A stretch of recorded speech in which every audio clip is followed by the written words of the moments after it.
In a traditionally male-dominating industry, Michelle Howard has broken down barriers and cemented herself as a trailblazer in the power industry. As co-owner of Guyana Electric, a company that has made significant strides in the energy sector, Michelle has not only demonstrated a deep understanding of electrical contracting, but a passion for empowering others. Her journey reflects the strength it takes to challenge the norms, take risks, and create opportunities where none seem possible. Today, she stands as a shining example of how passion, hard work, and perseverance shape industries around us and inspire generations. This is Sources, where we dive deep into the heart of every story, uncovering people, places, and ideas that shape the world around us.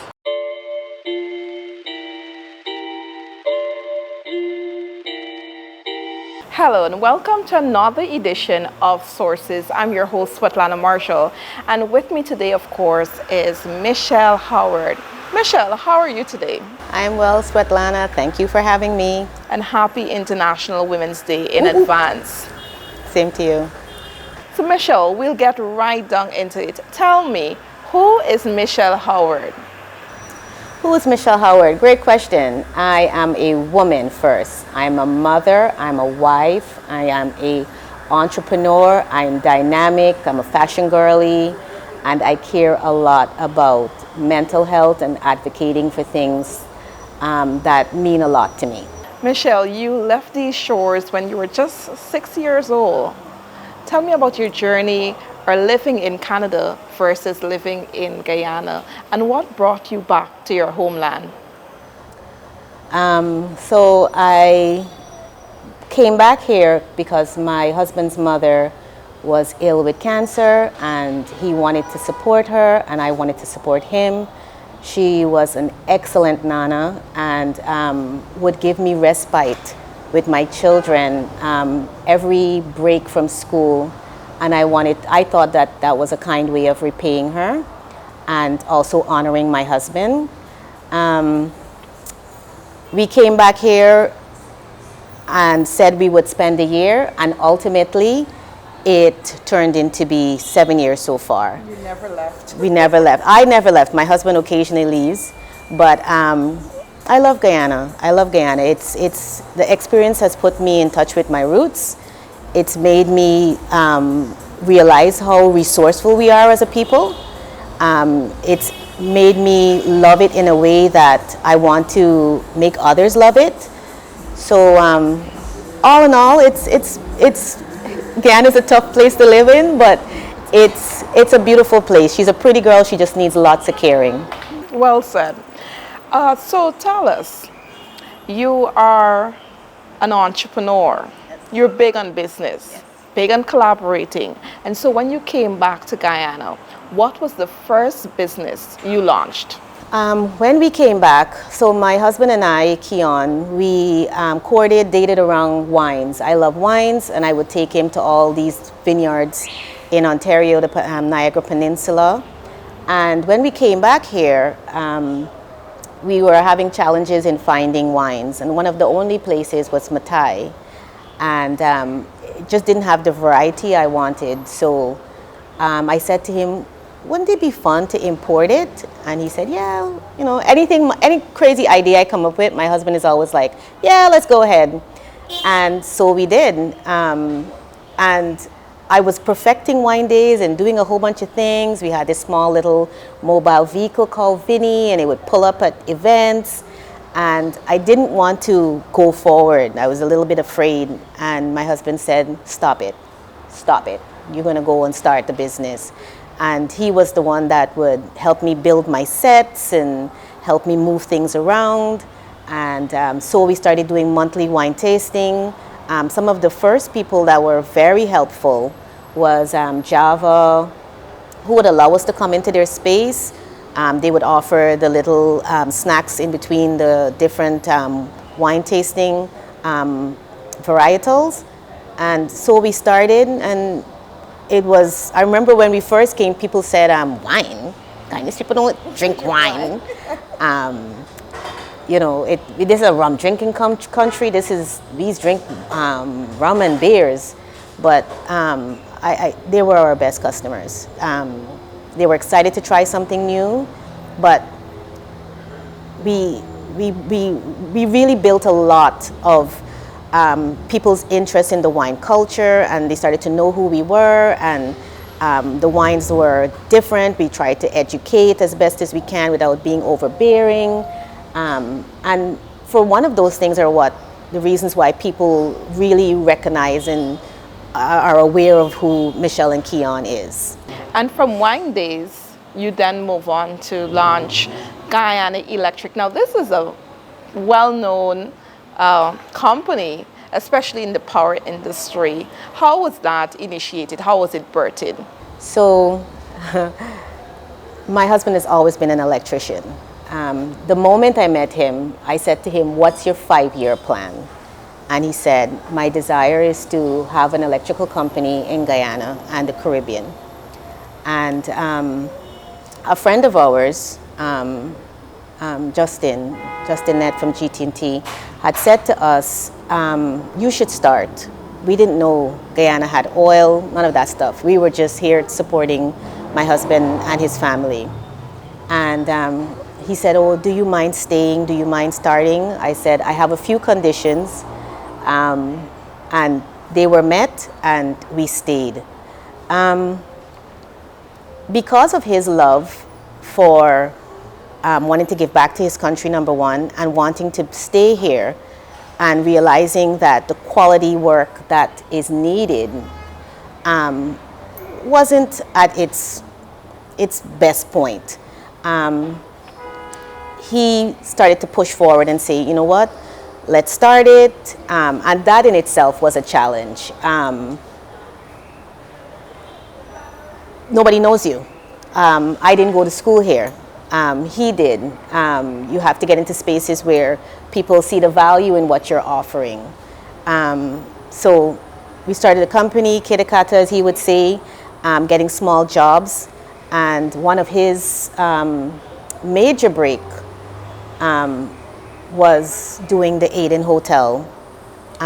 Lots of other small businesses, because we're members of GCCI, they would call on us, but Aiden was one of the big ones that he said to me, "We have to start getting ourselves together. You know, this is an opportunity for us to grow the business and push forward from there." And so, but in the outside world, I know you're competing. You're operating at a time when Guyana is pumping oil. It's big business. It's big money talk.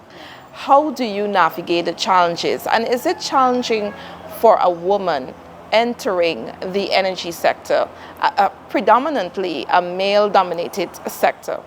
It is a challenge. At the end of the day, I still have to be a mom. At the end of the day, my kids still need to eat. At the end of the day, I still need to attend parent-teacher interview. Mind you, my husband does all of that stuff. I've never been in a situation where he's not helping. He's always done it. He does the laundry, he does the cooking, he does the parent-teacher, he's on the PTA, he's one of those guys. But it is challenging as a woman because the world expects from us. And I think also too, we are constantly building in our minds. We're the ones that's psyching ourselves either up or down, saying to ourselves, "I can't do this," or "I can't have this." Like what Candace was saying yesterday, it's not that I don't believe that women could have it all. You just may have it at various times, different levels of all. But I believe if you want it, it has to mentally come.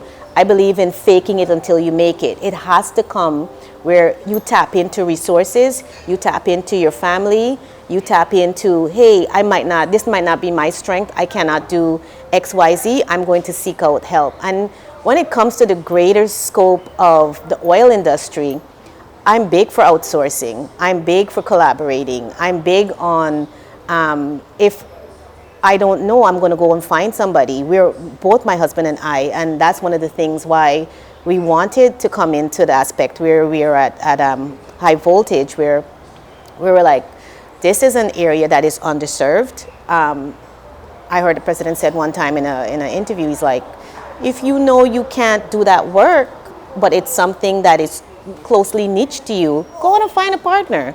And that is what we believe in, that every aspect of you not being able to access any niche, any area of service in the oil and gas industry, go and find a partner, upskill yourself, find ways of how you can tap into it, because it's there for the taking.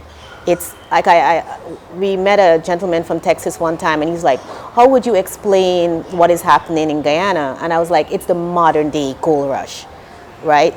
This is opportunity. There's so much low-hanging fruit, seize the day.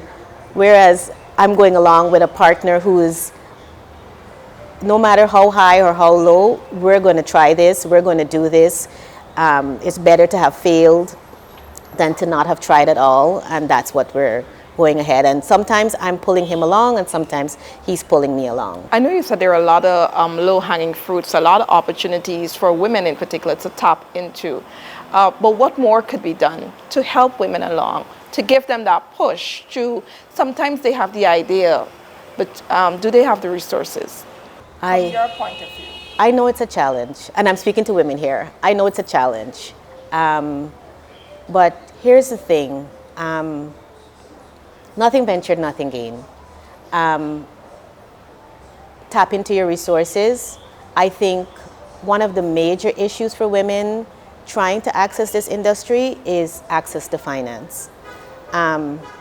It's painful. It's painful. And I think you just have to wrap your head around it, that I'm going to do whatever I have to do. There's times, and again, I'm speaking to women, we can't make payroll, but does that mean that we're going to cry and fall and buckle? We're going to reach out to our resources. And again, I understand not everybody has those resources or has those individuals that they can tap into, but one of the things a friend who has passed now, Denisha Victor, used to say to me is there are co-ops. What co-ops are you available to? Tap into those. There's churches that offer small loans. There's iPad, there's small business. And it doesn't happen that nobody's going to come looking for you. Sincerely, nobody's going to come looking for you. You have the idea, you need to access it, and you need to figure out how I'm going to use these funds. And one of the things I think I want to pay special attention to is that folks often find themselves in that they're mixing the money. They're mixing the business money with the personal money. You have to be very dedicated. That's not your money. That's the business money. And if you want to turn over or return to market again to be able to buy, you got to be able to have some self-discipline to not mix it or not touch it.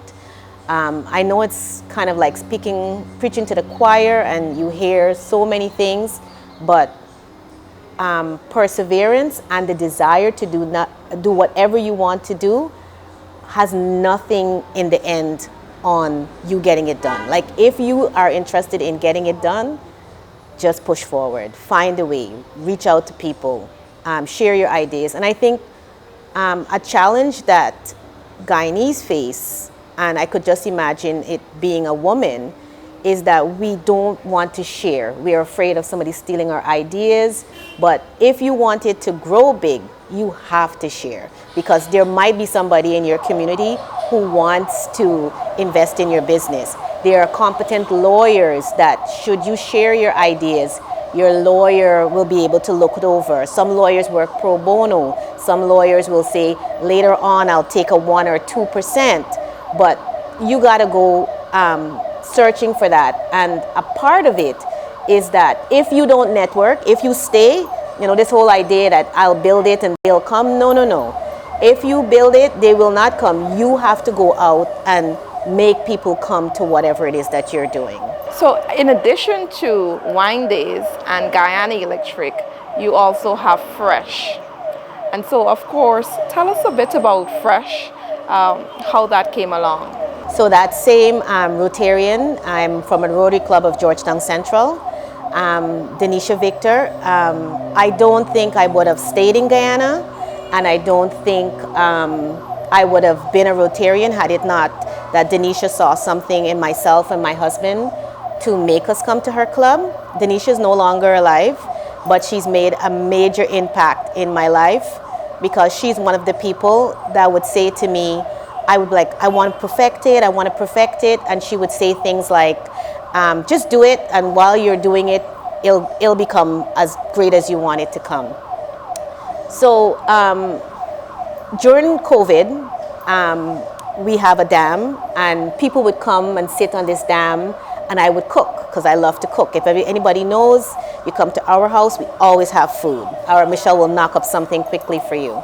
And a group of friends we call the A-Team would say to me, you should own a restaurant. And I was like, oh, no. Lo and behold, another friend, another Rotarian, myself and my husband, the Rotarian said, I think I found a place, would you be interested? Let's all partner together.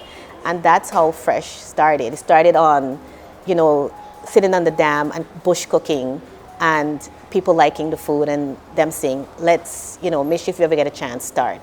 Also, too, we were getting very fat. Living here, you're eating everything in sight. And especially, too, if you have not been here for a while, you want to eat all of the goodies.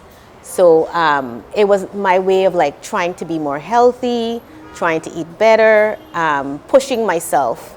And to me, Fresh is my love letter to Guyanese. Guyanese come in and they're usually wanting to pay right away. And I'm always like, no. Have a seat. It's not going anywhere. I don't need the money right now. You just sit down and let somebody wait on you.